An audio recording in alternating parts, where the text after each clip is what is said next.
हे viewers, target PSC में आप सबका स्वागत करती हूँ।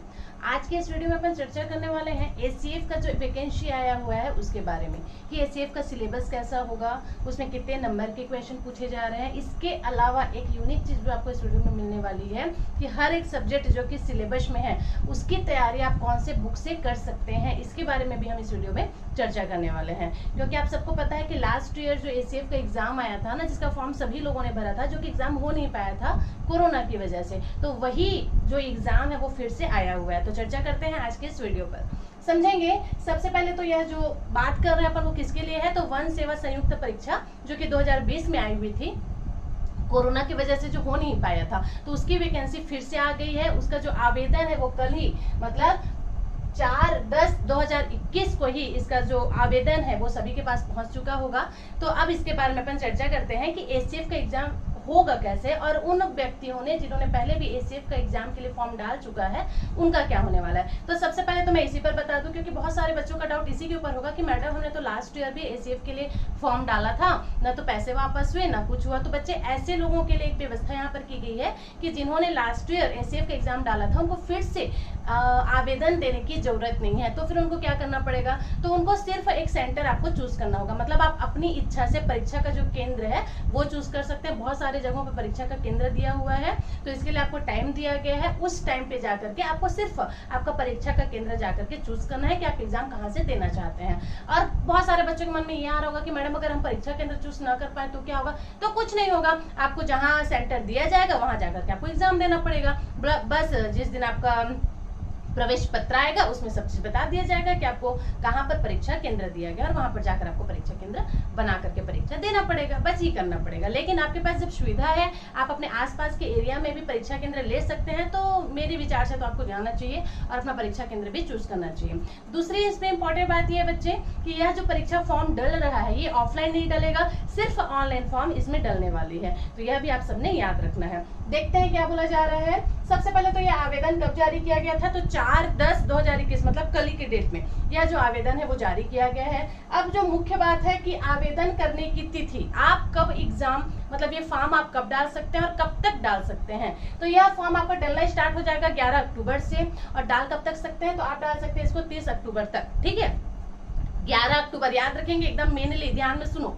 11 अक्टूबर को ये फॉर्म आप डाल सकते हैं, और डाल कब तक सकते हैं, तो 30 अक्टूबर इसका लास्ट डेट है, तब तक आप एग्जाम डाल सकते हो। अगला बात करते हैं एग्जाम पर। देखो इसमें एग्जाम भी बिल्कुल क्लियर कर दिया गया है कि इसका एग्जाम कब होने वाला है। बहुत सारे बच्चों का क्वेश्चन आ रहा था कि मैडम एसीएफ के एग्जाम का क्या हुआ, तो चर्चा में आया हुआ था कि अक्टूबर तक इसका एग्जाम होगा, लेकिन फाइनली इस आवेदन के माध्यम से क्लियर कर दिया गया है कि जो एसीएफ का एग्जाम है बच्चे वो 5 दिसंबर 2021 को होने वाला है। ठीक है, तो टेंशन लेने की जरूरत नहीं। आप सबको तो पता ही है कि एसीएफ का एग्जाम होगा, बहुत सारे बच्चे इसकी तैयारी में भी जुट गए थे, है ना। तो इसमें टेंशन लेने वाली कोई बात नहीं। लेकिन अगर आपने तैयारी करना स्टार्ट नहीं किया था तब अब भी आपके पास 2 महीने का टाइम है, आप आराम से इसका प्रिपेयर कर सकते हैं। बस समय थोड़ा ज्यादा लगने वाला है। यह जो एग्जाम होगा वो 2 पेपर में बटा हुआ है, मतलब पेपर 1 और पेपर 2। तो आप अगर तैयारी करना चाहते हैं, आपने पहले तैयारी नहीं किया, तो बस आपको 6 से घंटे देना पड़ेगा। पेपर 1 को कुछ टाइम दीजिए, पेपर 2 को कुछ टाइम दीजिए, उसके बाद फिर दोनों को मिक्स करके आप तैयारी कीजिए। 2 महीना भी काफी टाइम होता है एक पढ़ने वाले बच्चे के लिए। क्लियर है। नेक्स्ट बात करते हैं फॉर्म की। जैसे कि मैंने बताया यह जो फॉर्म है वो ऑनलाइन ही डलने वाला है, ऑफलाइन तो ऐसी कोई व्यवस्था नहीं की गई है। कुल पद, इसमें पदों की संख्या कितनी है सबको पता होगा, जो लास्ट था इसमें कोई बढ़ोतरी नहीं किया गया। 178 पद इसी पर वैकेंसी आई हुई थी और इतने ही पद इसमें रखे गए हैं। नेक्स्ट है हमारा शैक्षणिक अर्हता में चेंजेस किया गया है। अब देखो लास्ट टाइम पर कुछ कुछ योग्यताएं आपको बताई गई थी, कुछ कुछ क्वालिफिकेशन चाहिए थे वन सेवा विभाग के लिए, तो उन्हीं शैक्षणिक अर्हताओं में कुछ चेंजेस किया गया है। जैसे कि जो लास्ट टाइम था वो सारा तो है ही है ना, आपने जो लास्ट टाइम योग्यता देखा होगा वो सारा कुछ तो है ही है। उसके अलावा क्या क्या चीज और एड किया गया है तो उसको देखते हैं। तो इसमें दिया गया है आपका पशु चिकित्सा विज्ञान के बारे में चर्चा किया गया, मतलब आपने पशु चिकित्सा विज्ञान से अगर ग्रेजुएशन किया हुआ है तो आप भी एसीएफ का फॉर्म डाल सकते हैं, जो कि लास्ट ईयर फॉर्म में नहीं था। इसके अलावा वनस्पति विज्ञान, कंप्यूटर विज्ञान, रसायन, पर्यावरण, भू विज्ञान, बागवानी, कृषि, इन सब से भी अगर मान्यता प्राप्त विश्वविद्यालय से आप लोगों ने ग्रेजुएशन कर रखा है तो आप भी फॉर्म डाल सकते हैं। मतलब बम्पर भर्ती है भाई। लास्ट टाइम पर जिनको चांसेस नहीं मिला था उनके लिए बहुत खुशखबरी है कि आप भी इस बार आप एसीएफ का फॉर्म डाल सकते हैं। क्लियर है। आर्ट वाले इसका फॉर्म नहीं डाल सकते हैं, उनके लिए थोड़ा सा दुख है। लेकिन बाकी बच्चे इसकी तैयारी बिल्कुल करते रहिए और इसका तैयारी करके आपको फॉर्म डालना ही डालना है। कोशिश करना अपना काम है, लेकिन कोशिश करिए तो पूरी तैयारी के साथ कीजिए, क्योंकि अभी भी समय है आपके पास। जैसे ही इसका वैकेंसी आया मैंने तुरंत आपको इसी कारण से मैंने सोचा कि आपके लिए एक वीडियो ला दिया जाए ताकि आप अभी से अपने तैयारी में जुट जाए। क्लियर है। नेक्स्ट बात करते हैं आयु। तो इसमें कितने वर्ष के बच्चे डाल सकते हैं? तो कम से कम 21 वर्ष होना चाहिए आपका एज, और ज्यादा से ज्यादा 30 वर्ष का होना चाहिए, प्लस ग्रेजुएशन तो कंपलसरी है। ग्रेजुएट बच्चे ही डाल सकते हैं इसका फॉर्म। क्लियर है। तो कम से कम 21 वर्ष होना चाहिए और अधिक से अधिक 30 वर्ष होना चाहिए। देखिए जो छत्तीसगढ़ के स्थायी निवासी हैं उनके लिए इसमें आयु सीमा में विशेष छूट दिया गया है। आप अगर 35 वर्ष के हैं तब भी आप इसका डाल सकते हैं, मतलब ज्यादा से ज्यादा 35 वर्ष के हो तब भी आप एसीएफ का फॉर्म डाल सकते हैं। ये सिर्फ छत्तीसगढ़ के स्थायी निवासियों के लिए है। क्लियर है यहाँ तक। नेक्स्ट बात करते हैं परीक्षा केंद्र। तो जब जैसे कि मैंने अभी बताया आपको परीक्षा केंद्र अपनी इच्छा से चूज करने का अधिकार है, दिया गया है, तो आप कहीं भी परीक्षा केंद्र डाल सकते हैं। तो देखो परीक्षा केंद्र दिया कहाँ कहाँ गया है।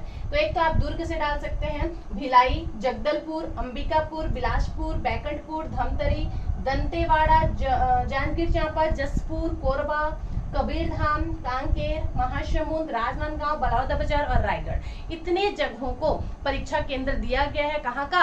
एसीएफ के एग्जाम के लिए। तो आप अपने नियर जो भी आपके पास में हो केंद्र है ना, वहां कहीं भी आप जाकर के अपना फॉर्म फिलअप कर सकते हैं। क्लियर है। और इसके लिए परीक्षा केंद्र चूज करने की डेट भी आपको बताई जाएगी, दिया गया है बिल्कुल कि उस डेट में जाकर के आप अपना परीक्षा फॉर्म जो है, परीक्षा केंद्र जो है चूज कर सकते हैं।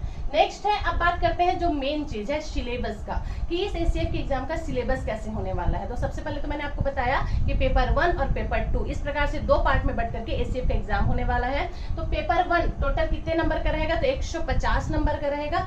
और पेपर 2 ये कितने नंबर का रहेगा? तो ये भी 150 नंबर का रहेगा। देखो इसमें ऐसा नहीं है ये 1 डे एग्जाम ही है, इसमें प्री देना पड़ेगा फिर मेंस देना पड़ेगा, ऐसा कुछ नहीं है। सुबह आपका पेपर 1 हुआ, शाम को आपका पेपर 2 हुआ, खत्म।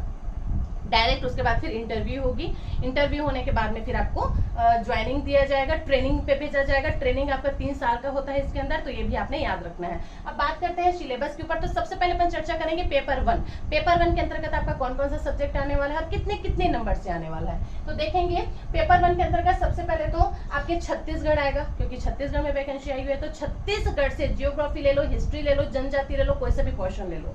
तो छत्तीसगढ़ से आपका आने वाला है टोटल 50 क्वेश्चन। ठीक है, टोटल 50 क्वेश्चन आपके छत्तीसगढ़ से आने वाले हैं। फिर बात करते हैं हिंदी। हिंदी से आपका 17 नंबर का क्वेश्चन आएगा। इंग्लिश से भी आपका 17 नंबर का क्वेश्चन आएगा। और छत्तीसगढ़ी जो बोली है उससे भी आपका 17 नंबर का क्वेश्चन आएगा। इन तीनों में से कोई एक 16 नंबर का भी हो सकता है। क्लियर।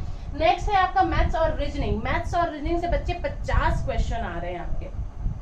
क्लियर। तो इस प्रकार से टोटल ये हो गया 150 क्वेश्चन, जो कि 150 नंबर का रहेगा। क्लियर है। पेपर 1 क्लियर हो गया। हिंदी, इंग्लिश और आपका इसी के अंतर्गत आ जाएगा छत्तीसगढ़ी बोली, फिर प्लस छत्तीसगढ़ हो गया आपका, और लास्ट में मैथ्स और रीजनिंग। तो इस प्रकार से इसको बांटा गया है।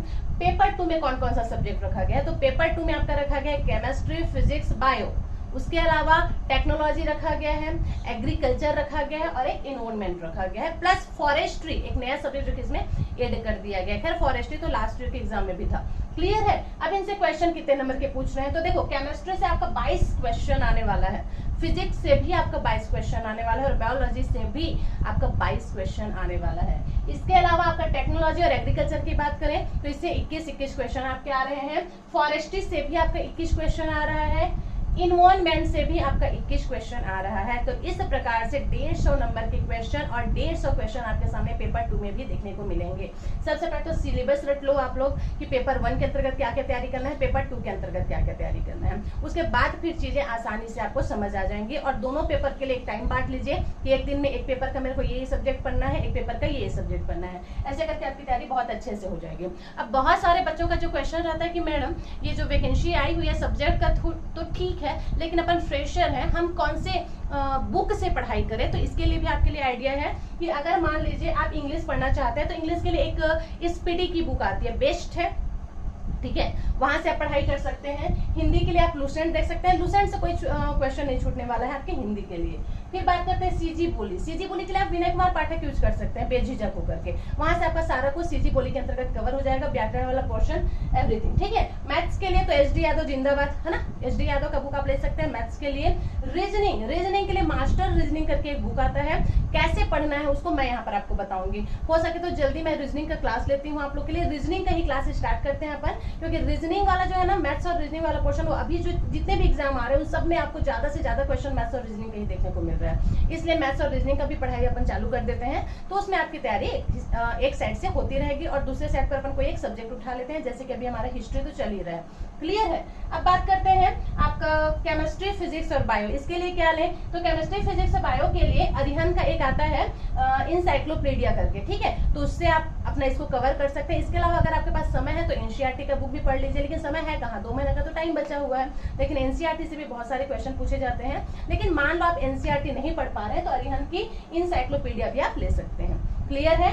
नेक्स्ट है आपका टेक्नोलॉजी और एग्रीकल्चर। इसके लिए कोई अच्छी सी बुक नहीं आ रही है बच्चे अभी, ठीक है, टेक्नोलॉजी और एग्रीकल्चर कोई भी अच्छी सी बुक नहीं आ रही, तो इसके लिए आप क्या कर सकते हैं, प्रीवियस ईयर के जो क्वेश्चन पेपर है वो ज्यादा से ज्यादा मात्रा में सॉल्व कीजिए, वहां से भी आपके एग्जाम में क्वेश्चन बनने के चांसेस है।